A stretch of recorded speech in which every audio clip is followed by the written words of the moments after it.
प्रभु प्राणनाथ दर्शन छत्रसाल महाबली करियो बड़े बड़े बाजराज महान के ये सदगुरु को धनी देव चंद्र की पन्नापुरी धाम ये सर्व सुंदर साथ की मेरे प्यारे सुंदर साथ प्रभु श्री प्राणनाथ के चरणों में सत नमन।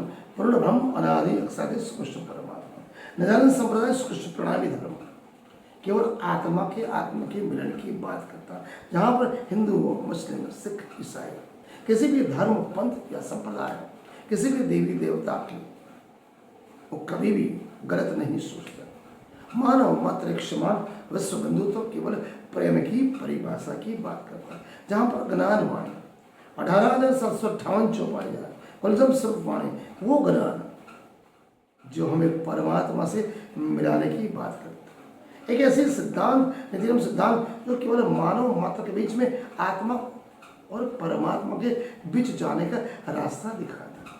वहाँ पर कोई न कोई हिंदू है, न मुसलमान है, न सिख है, न ईसाई है, न उच्च नीच अमीर गरीब कुछ नहीं।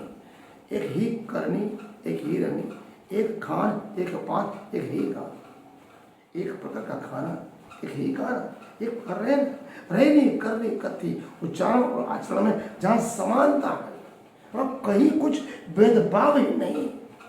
जो हम परम धाम की बात है, जो परम धाम में आत्मा और परमात्मा का मिलन है, वहाँ न कुछ जात है, न पांच है, न वह हिंदू है, न सबका कोई भेदभाव ही नहीं।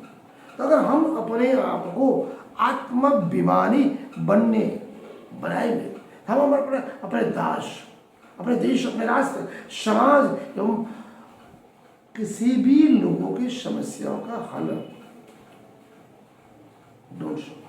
अब देश या समाज लोग की समस्या, अगर कोई भी देश समाज है लोग इस महाकाव्य को अपने आप को संबंध में जोड़ता है, देह दृष्टि से, तो हिंदू है, मैं मुस्लिम हूँ, मैं सुखी से, वो देह दृष्टि में अगर वो आत्मिक दृष्टि अपनाता है तो हम सभी भाई भाई हैं। चाहे पुरुष का स्त्री शरीर हो, नर का स्त्री का नारी, शरीर अलग लेकिन नाता तो उस परमात्मा से। अतः आज भी हम हिंदू मुस्लिम सिख ईसाई, तो गुजराती, तो महाराष्ट्र, तो बिहारी, तो पंजाबी, मैं नेपाली, मैं गुजराती, अलग अलग रूप से धर्म पंथ संप्रदाय के नाम से कलिश है, कटुता है, ईर्षा है, द्वेष है, तृष्णा है, परस्पर अगर आत्मिक दृष्टि अगर हम अपनाते तो ये सब कलेश समाप्त हो जाएगा। क्योंकि आत्मिक दृष्टि तो सभी मनुष्य है, आत्मा सभी की एक, आत्मा का न जात है न पात न कोई भेदभाव मानते। तो आत्मिक दृष्टि अगर हम अपनाते हैं तो जाना तो हमें परम धाम, सभी एक परमात्मा की संतान है, उनका ही अंश है, उनकी उत्कृष्ट रचना है। तो परमात्मा के संतान होते एक ही भाई भाई हुए। जैन संप्रदाय उसे सुंदर शाद कहता है। सभी का आत्मिक अर्थ, आत्मिक धर्म, वास्तविक लक्षण केवल हमारा पवित्रता, शांति और प्रेम।